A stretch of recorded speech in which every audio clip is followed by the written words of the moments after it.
was an honor for Barbados to be elected to chair the Demand Reduction Experts Group. It is the first time that an English-speaking Caribbean country has been elected to serve in that role. And while I knew it would have presented a challenge, I thought that Barbados could rise to the challenge. And so we graciously accepted, and here we are. We are in the workshop, we're in the meetings. It is going great so far based on feedback. And looking back now, I am absolutely happy that we accepted to be chair of this expert group. These sessions are important because of the subject matter, demand reduction. In today's world, when the risk of perception of harm is so low, and there are so many drugs that are abused. And when I say drugs that are abused, I also include drugs that are obtained legally through prescription or over the counter, and also those that seem to be coming up every day, some new substances that are coming up every day. And there seems to be a growing lack of perception that these drugs are harmful, and there are ways to take them that are harmful. So I think, first of all, that the subject matter is important. Meetings like this give you the opportunity to interact in a way that you don't get to interact when we are doing online meetings. And that was a feature of these meetings from 2020 onwards. So I'm happy that we're able to connect in person again. As one participant said this morning earlier, it's been about 5 years for some participants seeing each other, but it really gives you an opportunity to bond, to encourage each other, to share stories in informal settings in a way sometimes that you can't share in the formal settings. And so we learn from each other, and we trade stories, we trade research, and it's just great to build the camaraderie. And that too leaves a legacy for persons who are coming behind us and who want to work in this field as well.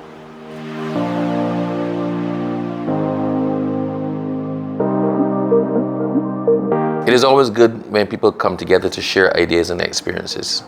So in Barbados, we have our own policies and we have our own programs to deal with drug demand reduction, but we don't exist in the world by ourselves, and quite often there is no need to reinvent the wheel. A lot of the challenges that we face at home in Barbados are faced by societies across the globe. They're faced by our Caribbean neighbors, they're faced by those in Latin America. So when we get together and we can relate our shared experiences as well as share our solutions, it tends to narrow the focus. There are things we might have been doing that other people have never thought of. There might have been experiences that we in Barbados had and policies that we've developed that others who have similar issues can take on board very, very easily.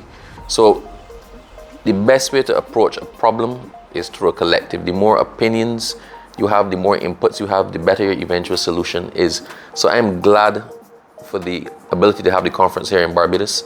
I'm glad that the full team of NCSA got to come and participate as opposed to one or two persons if it was an overseas delegation.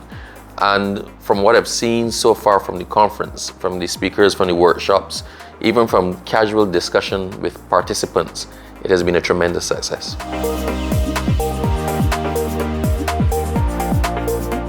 For the Caribbean, English-speaking Caribbean, we recognize that just meeting once a year, ever so often, is not enough. So we set up an online group and we are in contact with each other regularly. So for instance, in one of these sessions, one of our countries shared intervention in primary schools and how they were able to get this incorporated into mainstream education in their country. And that is great, because outside of the formal setting, we were able to tickle out some of the nuances and so of the program, the challenges they went through, how they were able to mitigate those challenges, and how they were able to finally get it incorporated into the mainstream curricula throughout all the schools in that country. And so this is what we do when we leave here. We keep in contact by whatever means necessary, and we're able to share information, we're able to tweak models that have been used in other countries and see how they can be implemented in different states across the Caribbean.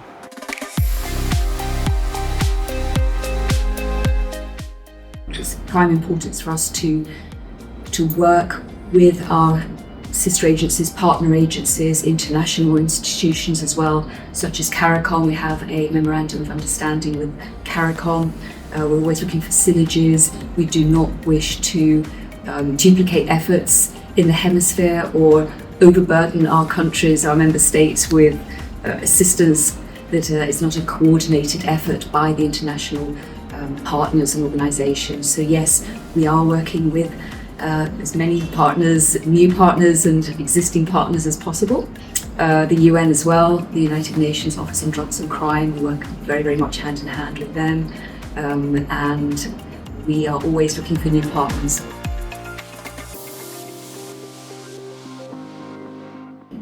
The main challenge has always been funding. The demand reduction projects, programming throughout the years have been invariably underfunded, and we see that going from country to country. The budget for demand reduction has been low. We look for synergies, horizontal cooperation as well among countries. That's something that we promote.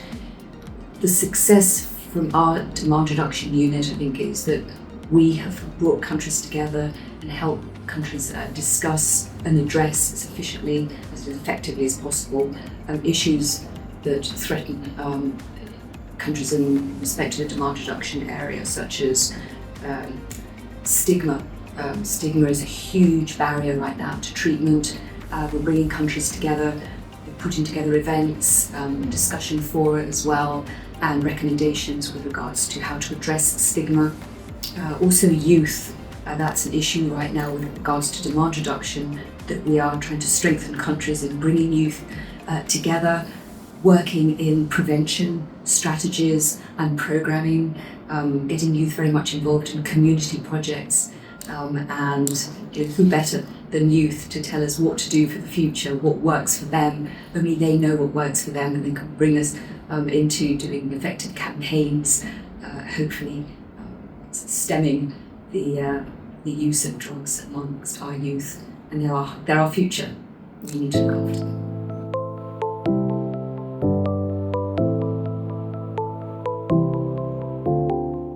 We have a lot of training programs in prevention, in treatment for women, treatment for adolescents.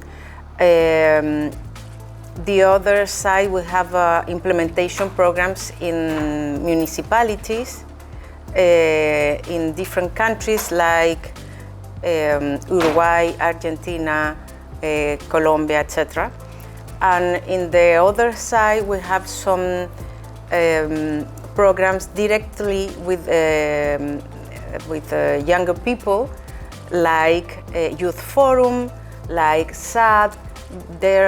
There's different programs to have more leaders, youth leaders in different countries to lead different prevention initiatives.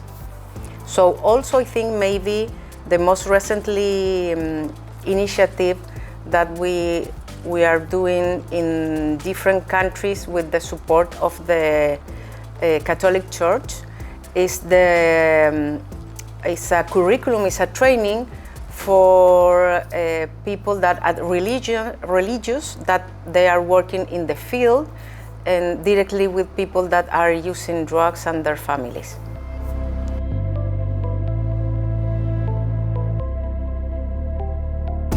I think there is two important things. One is the continuity of the program, independently in which government period do you are. So if you can have a program for maybe 5, 6 or 10 years, a prevention program, it will be a good and successful program. Also, if you have interministerial coordination to give support to different levels of the intervention. For example, in prevention, but you need to have some health professional, educational professional also, because you need to work with the schools or universities. So family support and maybe some kind of economic support to give the continuity of the program. So when you can have an intergovernmental coordination, this program will be more successful. I think there's two major challenges at this moment. One is the fentanyl crisis, basically in north of the Americas, and by the other side, we have another problem, that's the new substance, psychoactive substance. This is a challenge because more of the countries have not experience with this kind of drugs, and there's not a lot of experience in treatment and prevention about these drugs. So we are having now training for health professionals to lead with overdoses, for example, and to give the health professional more information about what kind of drugs are these. So I think we have a challenge to implement or to have more information for the countries and include this problem in our programs. Of course, always there is a big problem with alcohol, marijuana and cocaine, but also we have to include this new psychoactive substance in our programs. I am particularly concerned with the impacts of the new psychoactive substances which have been found to be present in Barbados. The introduction of synthetic drugs has added a new dimension to the issue. As much of a paradise as we are, Barbados is not immune to these challenges. The society pays a significant cost due to people abusing substances such as drugs and alcohol. Illicit drug use is a serious concern since it poses significant health challenges. While on the one hand, use of drugs and alcohol is increasing. On the other hand, we find that social taboos, emphasis on self-restraint, discipline inherent in the joint family system, and the traditional moorings which grounded us for so many years are eroding.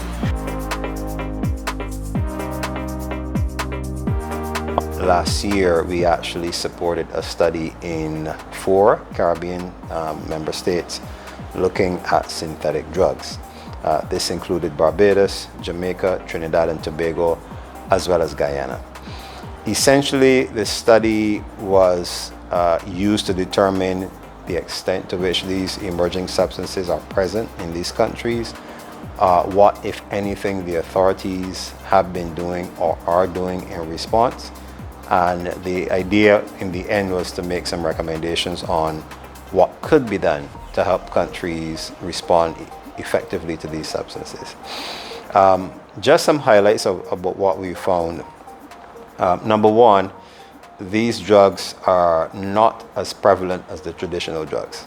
All right, so marijuana, alcohol, cocaine, these are still the substances that are most prevalent in all of the countries where this study was done. However, there's clear evidence that there are synthetic drugs such as ecstasy, methamphetamines, even synthetic cannabinoids that are present in many of these member states. One of the interesting findings was that in some countries, it appears that there is some form of replacement happening where traditionally persons go to parties or they go to different events and they drink alcohol, they smoke cigarettes. What's happening is that persons are now taking these substances, one, because they're harder to detect. You don't have to suffer through the after effects of consuming alcohol, no hangovers and the rest of it. And they're very easy to consume. So we find that among young people and associated with events and parties and festivals, things of that nature, these substances are apparently becoming more prevalent. Another key finding was that the authorities are not as aware as they should be, and I'm talking about law enforcement, public health, even the legal fraternity are not as informed as they should be about these substances. And also, and this is very, very important for the response mechanism, there seems to be a lack of forensic and toxicological capacity, because someone gives you a pill, the first thing you need to determine is what are the constituent chemicals in this substance, what are we dealing with?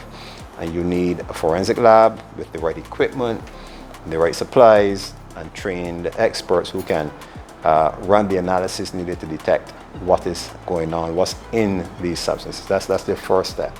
And in many of our countries, particularly in the Caribbean and some Latin American countries as well, forensic capacity is severely lacking. So these are some of the findings that we found in that study. One other interesting finding as well is that there are some legal loopholes in some of the countries where the existing anti-drug legislation doesn't adequately account for the emergence of these new substances. So there needs to be some awareness raising done. There needs to be some capacity building with respect to forensics and toxicology. And as has been done in some other countries, there needs to be some amendments to existing legislation so that countries can adequately respond to these emerging threats. In terms of the guidance of policy, when I approach a conference, I don't just look at what the formal presentations are, because persons structure the presentation, they deliver to you what they think is of interest and what they think are the key points for them in their perspective. Sometimes you come up with different ideas. Sometimes hearing something somebody else says can trigger a solution in your mind or even a different approach to the problem. So I see it in streams. You have the formal stream, which is the structured program, but then there's the informal stream when people come out of sessions.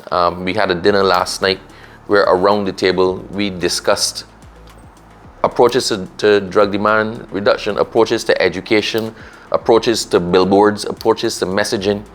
And because of the forum we were in, so informal, the ideas went way past what you would deliver in a structured environment. So as important as the structured part of the program is the unstructured and the social aspect, because when people are in the social space, they tend to be a lot freer with their thoughts, and I found that to be as useful as the structured program. So a lot of ideas fell off the truck yesterday. A lot of ideas and casual conversations were shared. A lot of personal experiences that brought to bear possible solutions to problems came out. Personal experiences that people might not have felt comfortable to share in the formal filmed aspect of the conference. So it has to be a balance. You have to have the structured part, you have to have the informal part. And the better that we get to know each other is the easier it also makes it for us to share ideas outside of the conference. Because if I get to know you, I get to interact with you, we develop a relationship and a rapport, it's a lot easier for me to pick up the phone and say, I have a problem here in Barbados. Do you have a similar problem? And what was your solution?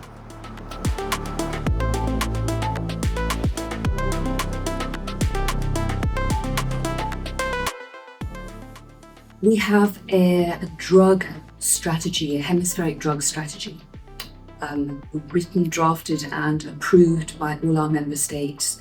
And that strategy was approved in 2020 and it will last for 10 years. So out of that strategy was born a plan of action to implement the priority activities, priority actions, to be able to implement that strategy. The last plan of action, hemispheric plan of action on drugs, which is a roadmap for countries to follow and implement into their drug policies and strategies.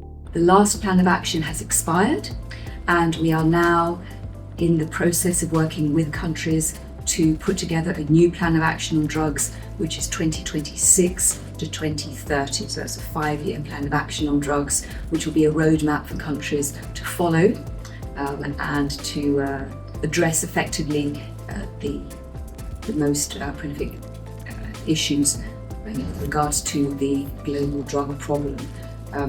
Right now we have a working group which is drafting that plan of action, and Antigua and Barbuda is heading that working group. Antigua and Barbuda is currently chairing CICAD.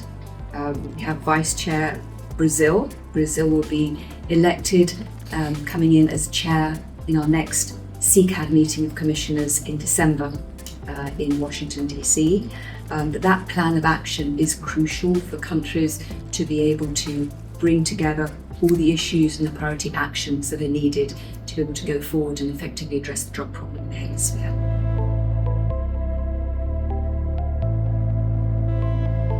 I would like to see that our member states have prevention system and treatment system, to have a different levels of the intervention that are permanent in each country, because sometimes you have in a little period of time you have a program, and in the next 2 years you don't have nothing. So I would like too much to see in each country that we have a very good system, prevention and treatment system, and there's no stigma for the people who seek for help, because there is important thing that we have in our countries. Also the stigma about the women who use drugs, that is an obstacle to seek treatment by our women. Like most other organizations, and I think I mentioned it earlier, our major challenge is this decreasing perception of harm.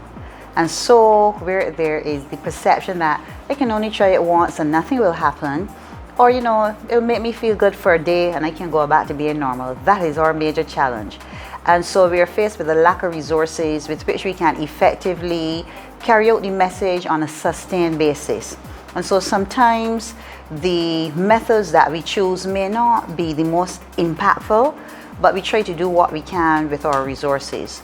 And so if I were to say, it is not even the emergence of new drugs, which always is a challenge. It was a challenge in the 70s, in the 80s, in the 90s, but it is the spread of information now, the ease of access to information and misinformation, and the lack of perception of harm. Those are the greatest challenges that we face, and we are trying to mitigate them through creating a more focused communications outreach so that we target different demographics with different messaging. May I again take this opportunity to thank and recognise the work undertaken by Barbados as chair of the experts group, together with Chile as vice chair, in preparing a rich agenda which includes health impacts of synthetic drugs, especially among the youth in vulnerable communities, support for women with substance use disorders, the importance of addressing treatment and recovery for adolescents, the impact of trauma and chronic stress as a risk of developing substance use disorders, and the rising concern about youth vaping. I look forward to interesting rich discussions with the delegates, the moderators, the interpreters, the presenters, and all participants, both in person and virtual, being part of this important meeting for the hemisphere.